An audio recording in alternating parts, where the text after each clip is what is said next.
Bonjour et bienvenue dans cette nouvelle vidéo, c'est Aude du blog Apprendre avec plaisir. Dans cette nouvelle vidéo, justement, aujourd'hui, j'ai décidé de te parler de comment apprendre à t'écouter et à écouter tes besoins. Et si tu ne l'as pas encore fait, je t'invite à télécharger mon e-book J'aime faire mes devoirs, qui est un guide pratique à l'attention des parents pour que le moment des devoirs soit plus un moment de partage avec ton enfant qu'un moment conflictuel. Tu peux également t'abonner à ma chaîne YouTube Apprendre avec plaisir pour pouvoir recevoir les prochaines vidéos. Alors comme je te le disais, dans la vidéo d'aujourd'hui, je vais t'apprendre à t'écouter et à écouter tes besoins. Alors pourquoi c'est important d'écouter tes besoins? Tu peux te dire au moment où je te parle, ouais mais s'écouter, penser à moi, c'est vraiment égoïste. Moi, on m'a appris à penser aux autres. Alors justement, ce que je veux te faire passer comme message aujourd'hui, c'est que apprendre à t'écouter et à écouter tes besoins, c'est le contraire d'être égoïste.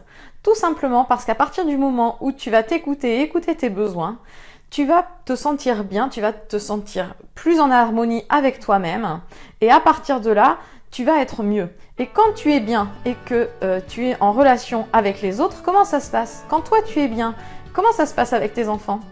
Comment ça se passe à ton travail? Comment ça se passe avec tes amis? À mon avis, la réponse c'est « ça se passe plutôt bien ». Et bien justement, c'est ça qui est important à retenir.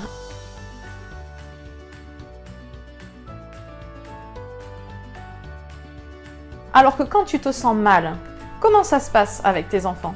Comment ça se passe à ton travail? Et comment ça se passe avec tes amis? Eh bien, tu as tendance à être irritable, énervé, tu vas voir toutes les choses qui ne vont pas dans ta journée.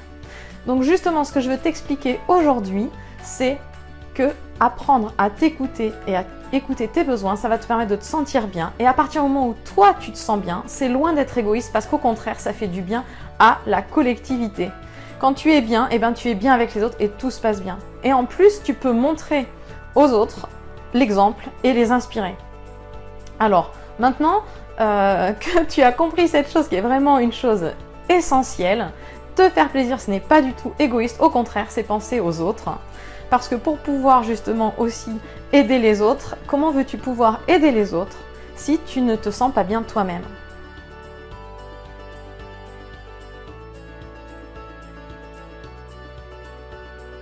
Et j'aime prendre cet exemple régulièrement, c'est dans l'avion. Quand on te présente le masque à oxygène, eh bien, la majorité des mamans, en tout cas, quand on leur pose la question, alors à ton avis, quand le masque à oxygène tombe, est-ce que tu le mets en premier sur ton enfant ou est-ce que tu le mets en premier sur toi? Et de suite, c'est « Ah, je vais le mettre en premier sur mon enfant ». Eh bien non, au contraire, dans l'avion, ce qu'il t'explique, c'est qu'il faut d'abord te mettre le masque à oxygène sur toi pour être en état de pouvoir aider ton enfant. Parce que si tu as mis le masque à oxygène sur ton enfant et que toi tu meurs, bah, ça sert à rien. Donc, c'est vraiment un exemple qui me frappe à chaque fois pour dire, tu vois, d'abord pense à toi, occupe-toi de toi, sois bien avec toi-même et après tu pourras aider les autres à être bien, eux. Alors la question maintenant c'est, bon mais ok, mais comment tu fais pour t'écouter et écouter tes besoins? Alors, je vais te donner quelques astuces justement pour savoir comment les identifier, les accueillir et les identifier. La première chose à faire, c'est quand tu te sens pas très bien, justement, eh ben, tu te poses et tu te dis, tiens, comment je me sens? Qu'est-ce qui se passe à l'intérieur de moi? Quels sont mes sentiments? Est-ce que je suis en colère? Est-ce que je me sens seule? Est-ce que je suis frustrée?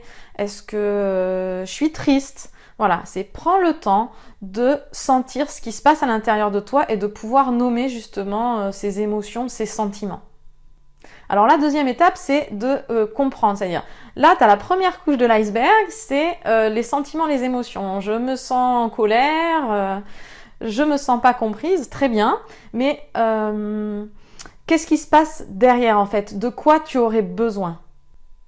Et en grattant, tu vas pouvoir te rapprocher de tes besoins. Donc, de quoi j'aurais besoin? Ben, j'aurais besoin d'écoute, j'aurais besoin d'attention, j'aurais besoin de connexion avec les autres. Tu vois, c'est réfléchir toujours à ça. Comment je me sens?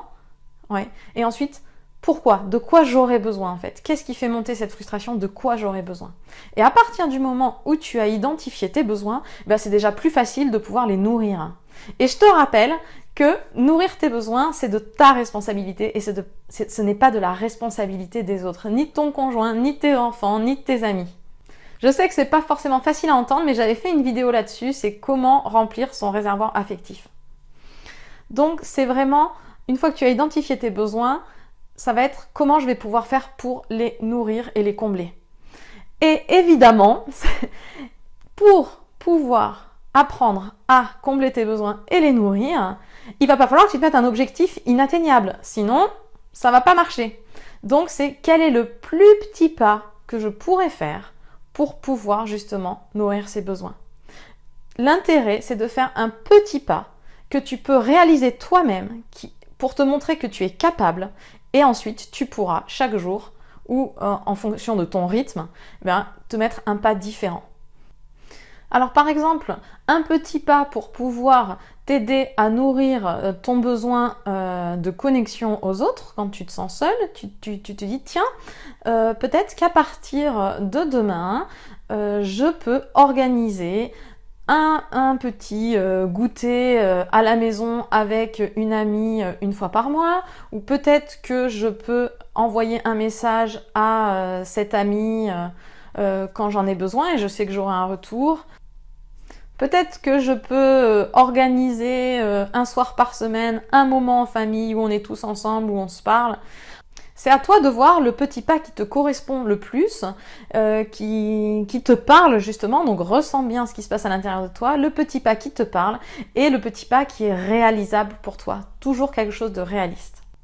Alors j'espère que tous ces conseils t'ont été utiles, que tu vas les mettre en application dès à présent. Pense à ça, ça ne va pas, pif! Qu'est-ce qui se passe à l'intérieur de moi? Et comme ça, tu vas voir, tu pourras progressivement prendre plus soin de toi, t'écouter et ça va vraiment changer beaucoup de choses dans ta vie et dans ton entourage. Je t'invite à liker cette vidéo, à la partager et surtout laisse-moi des questions si tu en as sous la vidéo. Tu peux bien sûr t'inscrire à ma chaîne YouTube Apprendre avec plaisir pour recevoir les prochaines vidéos ou me suivre sur le blog apprendreavecplaisir.fr. Très bonne journée et à bientôt!